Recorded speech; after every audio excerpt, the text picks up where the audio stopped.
तुझे करके दिखा दूंगा, किस धोखे में ना तू रहना, तुझे पल में भुला दूंगा।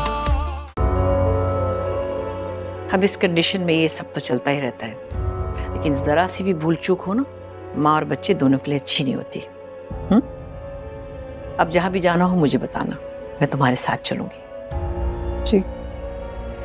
बल्कि मैं घर में भी फीना से कहूंगी कि हर वक्त तुम्हारे साथ रहे। नहीं, इसकी जरूरत नहीं है। अरे किस चीज की जरूरत है और किसकी नहीं, मुझे ज्यादा पता है। तजुर्बा भी कोई चीज होती है। चलो तुम मुर्तसिम से बात कर लेना फोन पर, बहुत पूछ रहा था तुम्हारा। मैं फीना को भेजती हूँ।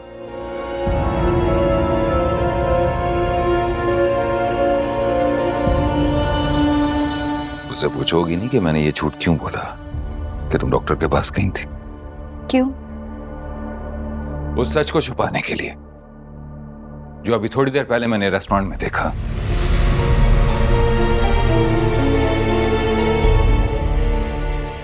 रोहेल वही लड़का है ना जो तुम्हारे साथ पढ़ता है? जी। तुमने उसे बुलाया था? नहीं, वो खुद आया था ढूंढता हुआ मुझे। तुम उससे मिलने चली गई? मैं क्यों नहीं मिल सकती? मेरा कॉलेज फ्रेंड है, क्या बुराई है इसमें? कोई बुराई नहीं होगी। अगर वो दोस्त था तो फिर उसे घर में बुलाती, हम सभी उससे मिलते। ये वही लड़का है ना जो तुमसे मोहब्बत का दावा करता है? क्या अब उसे ये जेब देता है कि तुमसे ऐसी बातें करे? अब तुम शादीशुदा हो, किसी की इज्जत हो, अमानत हो, और तुम उसके साथ। क्या ये गलत नहीं? क्या तुम उसे गलत समझती नहीं? मुझे पूरा यकीन है मेरी बेटी खुदसर हो सकती है, लड़ाकू हो सकती है, जिद्दी हो सकती है, लेकिन बदकार नहीं हो सकती। मेरी औलाद, मेरी बेटी बदकार नहीं हो सकती। पूरा यकीन है मुझे। मैं बदकार नहीं हूं। रोहेल ने जो बातें मुझसे की, जो कुछ कहा, मैं उसे इनकार करके आई हूं, उसे ठुकरा के आई। पर जो आपने मेरे साथ किया है, कहीं सर ऊंचा नहीं कर सकती मैं कि लोग हंसेंगे। वो भी हंस रहा था। जबरदस्ती की शादी के बंधन में मुझे यहाँ कैद कर दिया। मैं जिद्दी हो सकती हूँ, झगड़ालू, खुदसर, लेकिन तसल्ली रखें, बदकार नहीं हो सकती।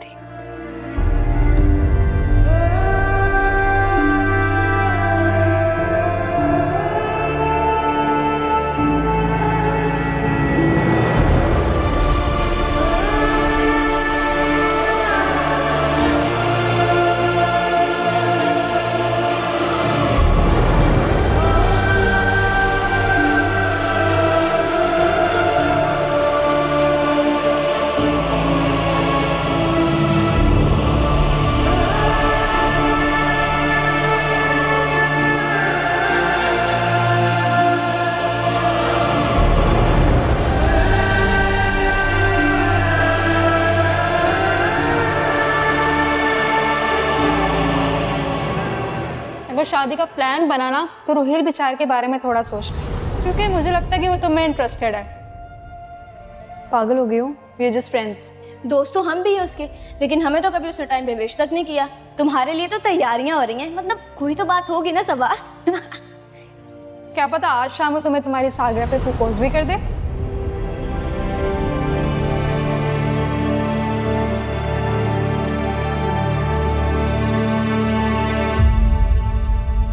तुम औरतें क्यों इस तरह झुरमट लगा के बैठी हो? अपना काम क्यों नहीं कर रही? हवेली में सन्नाटा छाया हुआ है, सोग बना रहे हैं सब, पता नहीं किस बात का। खाने को दौड़ी है हवेली, जाओ अपना काम करो दोनों।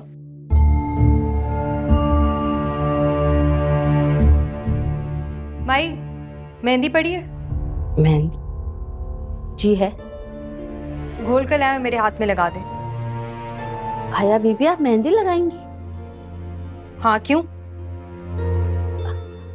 अभी तो इस घर में मौतें हुई हैं, क्या अच्छा लगेगा आप हाथों को लाल करेंगी? मसला क्या है माई? मैं मेहंदी लगाऊं, जो मर्जी करूं, आप मुझे ना समझाएं अच्छा बुरा। प्लीज जाकर मेहंदी लेकर आए।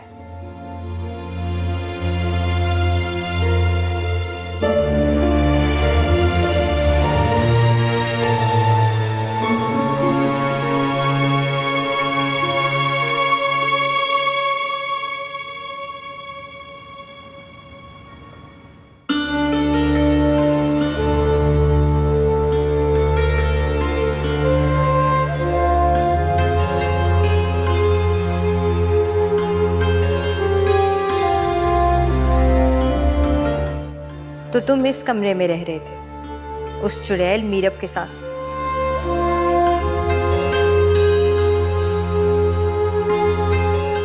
कोई बात नहीं, अब इस कमरे पर और तुम पर मेरा हक होगा।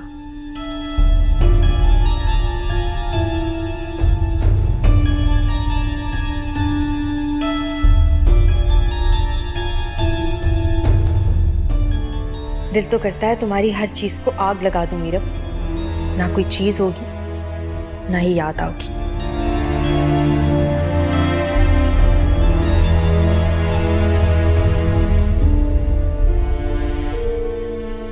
मीरा,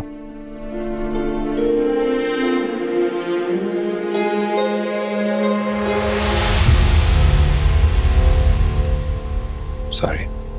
मीरब जैसी लगने लगी हूँ मैं तुम्हें। हाँ, वो बस कपड़ों से धोखा खा गए। जल्दी में निकली थी तुम्हारे साथ, इसलिए सामान पैक नहीं किया। यहाँ आई तो देखा मीरब के कपड़े पड़े हुए। तुम कहते हो तो चेंज कर लेती हूँ। ओके। वैसे बहुत याद आ रही है तुम्हें। हाँ, एक्चुअली कल से बात भी नहीं हुई उससे। वैसे अब तक तो उसे पता चल गया होगा। कॉल कर लेनी चाहिए थी उससे, तुम्हारी खैरियत पूछनी चाहिए थी। बिजी होगी, और वैसे भी अब तो रात हो गई है, सो गई होगी। वाह, क्या मोहब्बत है। मीरब अगर तुम्हारे सामने खड़े होकर तीर तुम्हारे दिल के आर पार कर देना, तो भी मोहब्बत की लाज रखते हुए बोलोगे कि मोहब्बत के हाथों मारे गए तो शहीद हुए। ऐसी ही होती है मोहब्बत। हाँ, ऐसी ही होती है कमबख्त मोहब्बत। मुझसे बेहतर कौन जान सकता है, लेकिन उससे भी तो हो ना। उसे है, कहती नहीं है, लेकिन एक दिन कहने भी लगेगी चिल्ला चिल्ला कर। चलो देखते हैं कौन सा दिन होगा जब कहेगी मीरब चिल्ला चिल्ला कर। कोई काम है तुम्हें? था तुम, लेकिन रहने दो। आया, सो जाओ। तुम भी।